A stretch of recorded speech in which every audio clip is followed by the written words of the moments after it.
बिस्मिल्लाहिर्रहमानिर्रहीम। अस्सलाम वालेकुम अज़ीज़ तलबा, आज का जो हमारा टॉपिक है डेवलपमेंट इकनॉमिक्स में वो है Rostow stages of economic growth.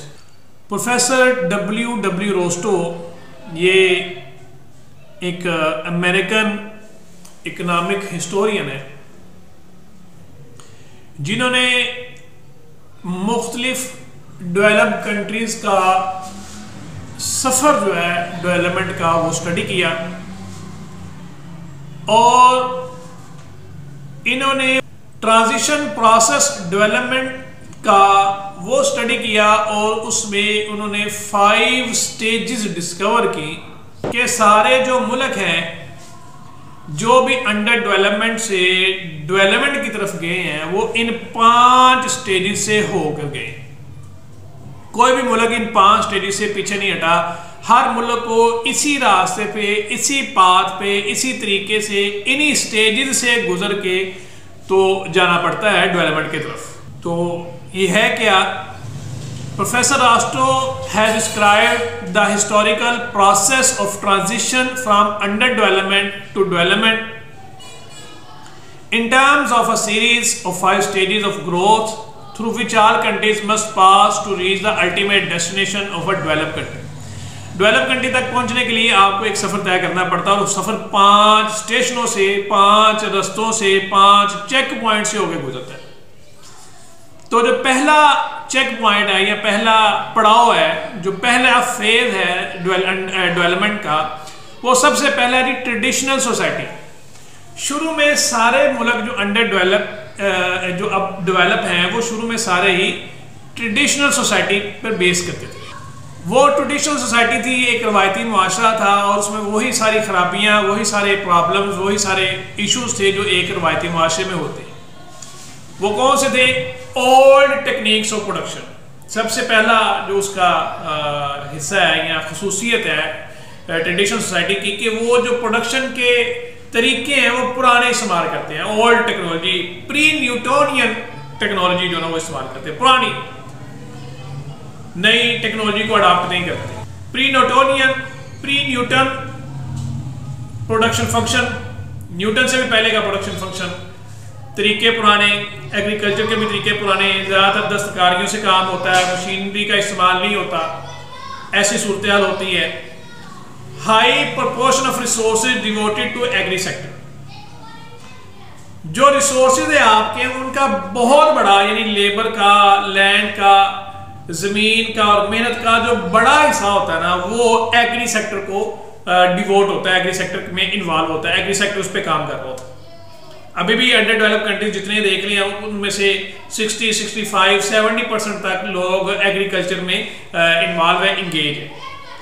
तो कम हिस्सा इंडस्ट्री में होता है, ज्यादा पोर्शन एग्रीकल्चर सेक्टर में होता है और एग्रीकल्चर सेक्टर का जीडीपी में शेयर भी ज्यादा होता है।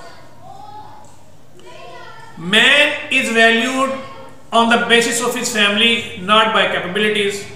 जात पात, कौम, कबीला, रंग, नस्ल, बरादरी, मसलक, मजहब, ये बुनियादी तौर पर किरदार अदा करते हैं किसी शख्स की वैल्यू बनाने में, किसी शख्स की रिस्पॉन्सिबिलिटी में ये चीज़ें किरदार अदा करती हैं। तो लोगों को अभी भी ट्रेडिशनल सोसाइटी में लोगों के काम से पहले उसकी ज़ात पूछी जाती है, लोगों के काम से पहले, उसकी कैपेबिलिटी से पहले उसका मसलक पूछा जाता है, उसका मजहब पूछा जाता है, उसका फ़िरका पूछा जाता है, उसकी बरादरी पूछी जाती है। तो किसी भी शख्स की जो अहलियत है उसकी काम से नहीं मापी जाती, उसकी बरादरी से मापी जाती है। किसी को किसी ओहदे पे बिठाना है तो उसके लिए बुनियादी अहलियत, उसका काम, उसकी कैपेबिलिटी नहीं है, उसका किसी मखसूस जमात से, मखसूस मजहब से, मखसूस फ़िरके से, मखसूस इलाके से, मखसूस ज़ात बरादरी से तल्लुक़ होना वो उसकी अहलियत है। तो man is valued on the basis of his family, not by his capability. उसकी कैपेबिलिटी पे उसको टेस्ट नहीं किया जाता, बल्कि उसकी ज़ात पे, बरादरी पे उसको टेस्ट किया जाता है। The society is ruled by those who have the control of land।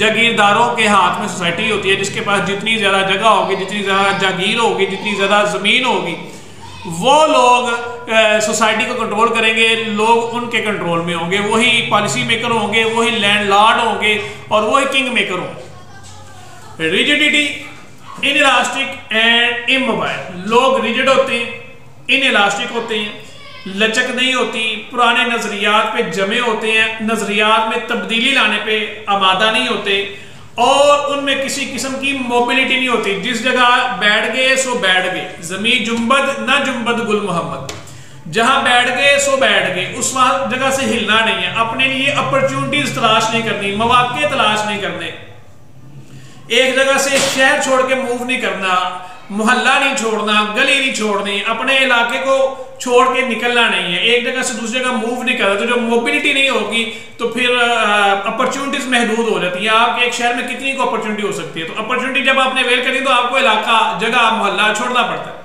लेकिन जो ट्रेडिशनल सोसाइटी है उसमें मोबिलिटी ना होने के बराबर होती है। Old technology place a ceiling on productivity, और जब पुरानी टेक्नोलॉजी आप इस्तेमाल करते हो तो आपकी प्रोडक्टिविटी की एक सीलिंग, एक हद वो मुकर्रर कर देती है कि आप इस हद से ज्यादा प्रोड्यूस कर ही नहीं सकते।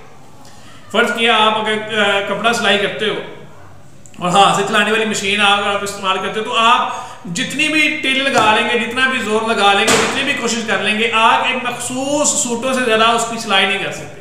लेकिन वही सूट अगर आप ऑटोमेटिक मशीन पर ले आएंगे तो आपकी प्रोडक्टिविटी इंक्रीज हो जाएगी।